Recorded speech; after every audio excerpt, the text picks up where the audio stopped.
ইয়া রাব্বুল আলামিন, ইয়া রহমানুর রহিম। আমার বড় ছেলে রাজা, জানি না এখন সে কোথায়, কিভাবে আছে। যেখানে থাকুক, ইয়া মাবুদ, তাকে তুমি আমার বুকে ফিরিয়ে দাও, ফিরিয়ে দাও। আমিন। বসো বসো। হ্যাঁ বলো, কি সমস্যা? সেটা হাবিলদার আমার দোকান উঠাই দিতে চায়। কেন? হাবিলদার কি চায়? শরমের কথা, আমার বউরে তার পছন্দ হইছে। ও আমার বউরে। চুপ! তুই পুরুষ জাতির কলঙ্ক, নিজের বউয়ের ইজ্জত রক্ষা করতে পারিস না, আরে ওই হাবিলদারের পেটে ছুরি বসিয়ে তারপর আমার কাছে আসছিস, দেখছিস কি বিচার করি। ঠিক আছে, তুই বর্গে যা, ওই হাবিলদার বদলি হয়ে যাবে। আসসালামু আলাইকুম। হ্যাঁ, তোমার শেঠ, আগামী সপ্তাহে আমার মেয়ের বিয়ে। চুমকি? চুমকি এত বড় হয়ে গেছে? থাক থাক থাক, মাশাআল্লাহ, বেঁচে থাকো মা। তুমি কোনো চিন্তা করো না কালু মিয়া, সব ব্যবস্থা হয়ে যাবে। ব্যবস্থা তো একটা হবেই, কিন্তু ওই মঙ্গল গুন্ডা বস্তিতে এসে হুমকি দিয়ে গেছে আমার মেয়ের সে বিয়ে করব। আমি যদি আমার মেয়ের অন্য জায়গায় বিয়ে দিতে চাই, তাহলে ওই চুমকে উঠে লয়ে যাইব। আমার ইজ্জত বাঁচান শেঠ, আমার ইজ্জত বাঁচান। ঠিক আছে ঠিক আছে, আমি মঙ্গল গুন্ডাকে বুঝিয়ে দেবো। আঙ্কেল, মঙ্গল গুন্ডাকে বুঝিয়ে দেবার দায়িত্বটা আমি নিতে চাই। ঠিক আছে, দায়িত্বটা আমি তোমাকেই দিলাম।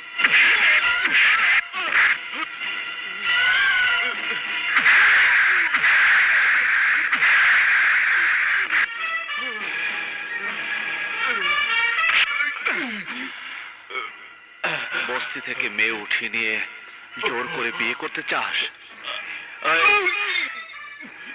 এটা জাফর শেঠের এলাকা, এখানে গরিবের উপর কোন রকম জুলুম চলে না।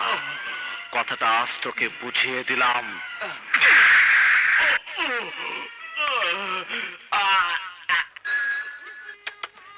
হ্যালো, জি জি, হ্যাঁ আমি এক্ষুনি পাঠিয়ে দিচ্ছি।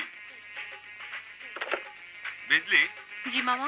1 লিটারে 5টা হুইস্কি জাফর সেটের বাড়িতে পৌঁছে দিয়ে আয়। ঠিক আছে মামা।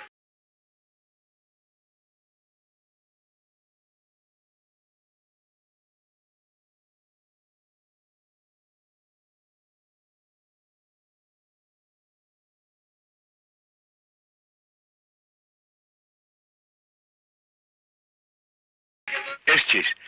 আমার জিনিস এনেছিস? হ্যাঁ, টেলিফোন পেয়েই তো ব্যাগ ভর্তি করে নিয়ে চলে এলাম। আঙ্কেল, আপনার চেহারাটা কেমন যেন মলিন লাগছে, কি হয়েছে? আর বলিস না, কি হয়েছে ঠিক বুঝতে পারছি না। আজ 2 দিন হলো আমার ছেলেটা না খেয়ে ঘরে পড়ে আছে। ছেলে? আপনার আবার ছেলে এলো কোত্থেকে? আল্লাহ দিয়েছে, আল্লাহ। তুই তুই পারবি পারবি আমার ছেলেটাকে খাওয়াতে? চেষ্টা করে দেখতে পারি। চাই যা, লক্ষ্মী মা আমার, চাই যা, ও উপরে ঘরে আছে, যা যা।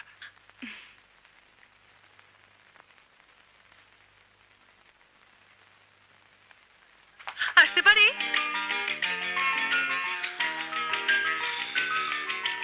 বিজলি, তুমি?